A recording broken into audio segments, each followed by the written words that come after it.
Bismillahirrahmanirrahim. Assalamu alaikum students. Today we're going to start a very interesting and easy topic and a bit smaller topic as compared to the other one. और ये topic अगर आप आज समझ लेंगे तो फिर आपका इसका जो प्रैक्टिकल है वो भी बहुत आसान हो जाएगा. ठीक है, तो इसको समझने के लिए आप कंसिडर करते हैं कि हम क्योंकि we are studying the refraction through prism. Last topic में हमने पढ़ा था इससे प्रीवियस कि हमने टोटल इंटरनल रिफ्लेक्शन पढ़ी थी. ठीक है, we had studied about the total internal reflection through the glass. ठीक है, वो ग्लास के मीडियम में ही थी और टोटल इंटरनल रिफ्लेक्शन थी. Now we are going to study the refraction through the prism. ठीक है, we will going to study the refraction through the prism. Before starting this topic, we should know about what is the prism. Prism is a triangular shape glass object.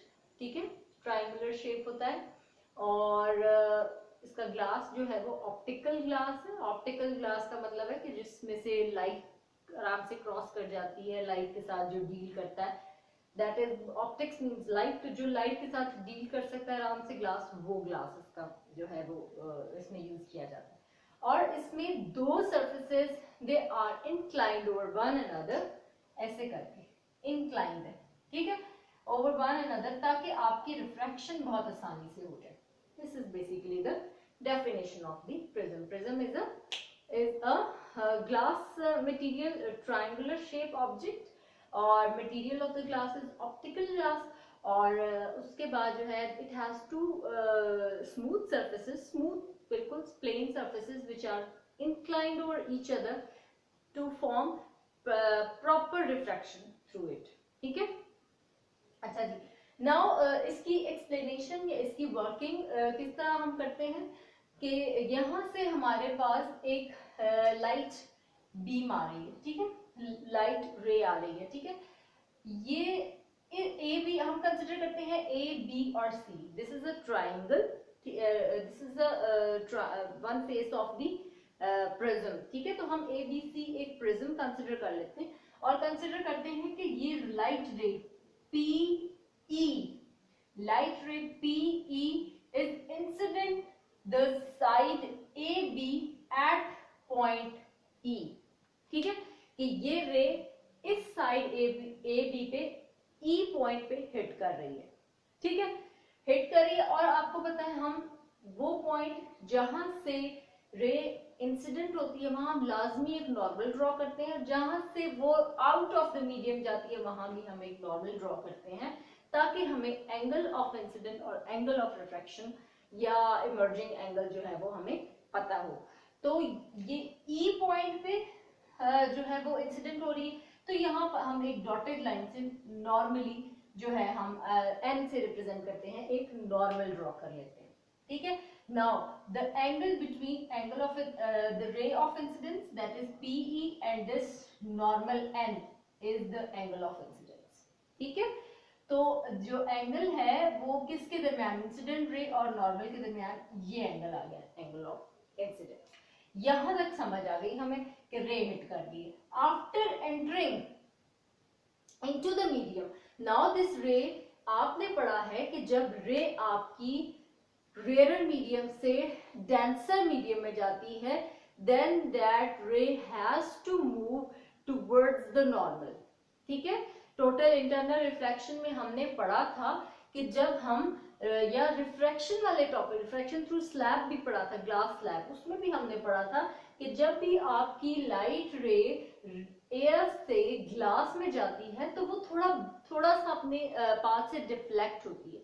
जब deflect होती है तो उस किस direction में deflect होती है, वो अपने नॉर्मल की तरफ, towards the normal. This is now normal, ये है नॉर्मल. तो ये रे थी, बेसिकली एंटर हो रही थी, ये इस तरफ जाने की बजाय थोड़ा इस नॉर्मल की तरफ ऐसे आ जाएगी ये. ठीक है, अब नाउ ये अब इसके अंदर ट्रेवल कर रही है, प्रिज्म के अंदर. E F is now parallel to BC side of the prism. ठीक है जी। अब यहाँ पर इस पॉइंट पर इसने इमर्ज होना, निकलना है इस मीडियम से। किस मीडियम से? ग्लास से, क्योंकि prism is made up of glass, शुरू में हमने पढ़ा। तो ये इस पॉइंट से इस मीडियम को ये छोड़ेगी एंड आपने फिर दोबारा से वो रिकॉल करवाऊंगी कि जब रे, लाइट रे डेंसर मीडियम से रेयर मीडियम में जाती है तो फिर अपना पाथ फिर डिफ्लेक्ट करती है, और उसकी डिफ्लेक्शन की डायरेक्शन क्या होती है? Away from the normal. ये नॉर्मल था, अब ये उसकी तरफ नहीं, उससे थोड़ा अवे ये गई। ठीक है, दोबारा से बताती हूँ। ये रे आई, ठीक है, अब ये एयर है, ये ग्लास है, जब ये ग्लास में एंटर हुई, ये नॉर्मल है आपका। अब नॉर्मल से ये नॉर्मल है और दूसरी तरफ से यही नॉर्मल ये भी नीचे को भी आ रहा है। It has to now move towards the normal, ये ठीक है। अच्छा, जब इसके अवे मूव, इससे इमर्ज होगी, निकलेगी, इसको इमर्जिंग, एंगल ऑफ इमर्जेंस कहेंगे, क्योंकि ये इमिट हो रही है यहाँ से। ठीक है, तो यहाँ से जो है जब ये इमर्ज होगी, ये रे जो इसके अंदर एंटर हुई है और अब ये एयर में जा रही है, now it has to move away from the normal. ये नॉर्मल, अब ये वाला नॉर्मल कंसीडर करेंगे, ये नॉर्मल ये है, ये इसकी तरफ नहीं, इससे अवे ये मूव करेगी। ठीक है, अच्छा जी, अब हमने कुछ इसमें इमेजिनेशंस भी करनी है कि अगर ये रे स्ट्रेट जाती तो ये हम डॉटेड लाइन ड्रॉ कर ले, इस तरह जाती। ठीक है, और अगर ये इमर्ज स्ट्रेटली होती तो ये ऐसे होती। ठीक है, ये ठीक है, ये angle between the incident ray and the emerging ray is called angle of deviation.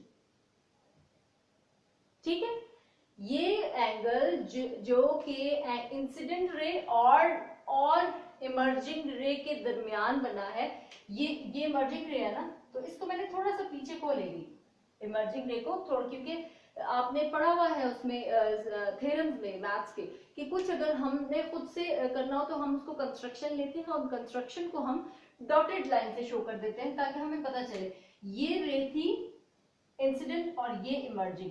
इसको थोड़ा सा पीछे को एक्सटेंड किया ताकि मुझे पता चले कि इस रे ने डेविएट कितना किया है, लाइक अपने पाथ में चेंज कितना लाया है, ताकि मुझे पता चले angle of deviation. So the angle of deviation is basically हमें ये बताता है कि how the light, incident light is deflected और deviated from its original path. ठीक है, सो एंगल ऑफ डेविएशन की वर्ड टू वर्ड आपकी बुक वाली डेफिनेशन पढ़ते हैं और फिर मैं उसको समझाती हूँ। Hence the emerging ray FS is not parallel to the incident ray, it has to deflect at an angle। मतलब ये है कि आपकी ये जो, इसको S ले लेते हैं, FS, ठीक है, ये जो आपकी इमर्जिंग रे है, इमर्ज हो रही है, उससे इमिट हो रही है या आउट हो रही है, ये FS जो इमर्जिंग रे है, this is no more parallel to the incident ray. Obviously ये पैरेलल नहीं है, इंसिडेंट ये है, इमर्जिंग रे कहाँ पैरेलल है दोनों। ठीक है, they both are not parallel to each other and they are deflected at an angle that is called angle of they are deviated at an angle, that angle is called angle of deviation. So we had studied in this topic, that is the light whenever enter into the prism in this situation, ठीक है, जैसे ये गई तो फिर light ने अपना path जो है वो चेंज करती है और वो डेविएट करती है अपने पाथ से, मतलब काफी चेंज लाती है और फिर वो इमिट होती है। तो ये जो है वो सारा प्रोसीजर है, ये बेसिकली हम करते प्रैक्टिकल में ऐसे हैं कि यहाँ पर दो पिन्स लगाते हैं और इनका इमेज यहाँ पर देखते हुए हम इस लाइन को ड्रॉ करते हैं ताकि हमें एक रे ऑफ बी लाइट जो है वो रे ऑफ लाइट का पाथ एग्जैक्ट हमें पता चले। वो फिर जब प्रैक्टिकल्स के लिए हम कुछ वीडियोस अपलोड करेंगे, we will discuss it then. So I hope you understand the topic, this is very much easy topic. इसको आपने रीड आउट भी कीजिए और इसमें कोई भी सेंटेंस, कोई भी चीज़ आपको समझना, you can ask me in comments. और this is also very important for your objective point of view, like definition of prism आ जाती है, angle of deviation आ जाता है। For 2 marks you have to remember it, you have to learn it, so you have to learn it for 2 marks and you have to learn it for your long portion as well. Please students subscribe my channel, and all the other friends please subscribe my channel and share the video and comment if you like it. Thank you very much.